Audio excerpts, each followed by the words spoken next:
The Sleeping Beauty is really the classic of all classics.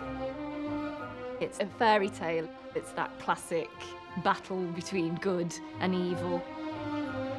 Tchaikovsky's music tells the story so succinctly, it really packs a punch. The choreography highlights the music, and the music highlights the choreography, so it's a beautiful marriage.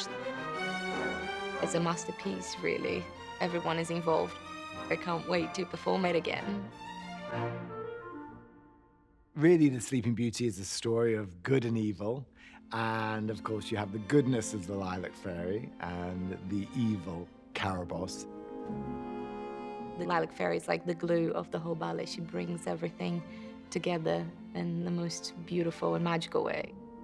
She's good, she's warm. She wants to give her gift to Princess Aurora when she's just a baby. Carabosse is the evil fairy. She hasn't been invited to Aurora's christening, and she comes to the party and has her say in the proceedings. I tell the king and queen that the baby Aurora, she will grow up and she will be beautiful, but she will prick her finger and die. And then Lilac Fairy steps in and says, she will not die. She will just sleep for 100 years. The role of Aurora for any ballerina is a marathon. It is one of the biggest challenges. Technically, you need a lot of stamina, endurance, power, but at the same time to tell the story and take the audience on the journey with you. Aurora enters on her 16th birthday. She's young, she's energetic, she's passionate. It's important to showcase her youth and excitement and kind of fearlessness at this point. I come in disguise and I have a spindle that I offer to Aurora, and the court tries to get it off her, but she pricks her finger just before anyone's able to help. The role of the prince can be seen as a sort of sidebar to Aurora, but I think it's really important that he feels like he's flesh and blood and a real person, and Matthew Ball brings that to this role. When we first encounter Prince Florimond, he's out in the woods on a hunt.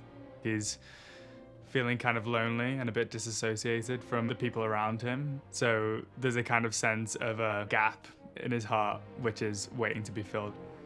The Lilac Fairy helps the prince fall in love with Aurora without even having met, just from an image. Aurora enters the scene. In her spirit form, she's a dream.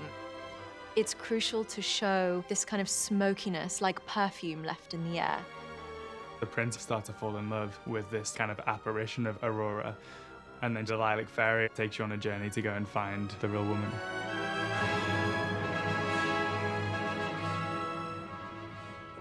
Approaching the role of Aurora, I like to start slowly to kind of add all the layers and focus on the technique so that it's the really strong foundation for everything else.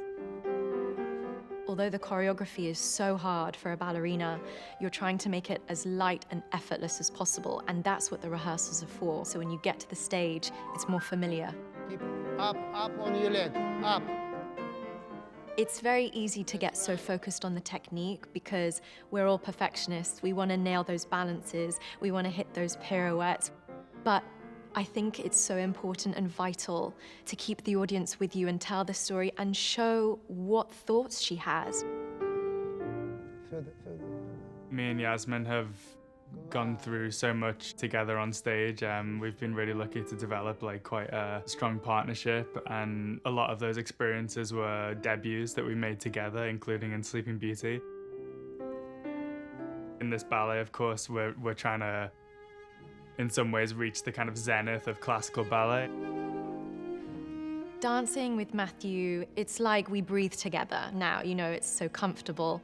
But that allows us to push ourselves every time we take on new challenges and new roles together. This is a huge ballet to take on. It's really been across the whole history of the Royal Ballet and very important to us.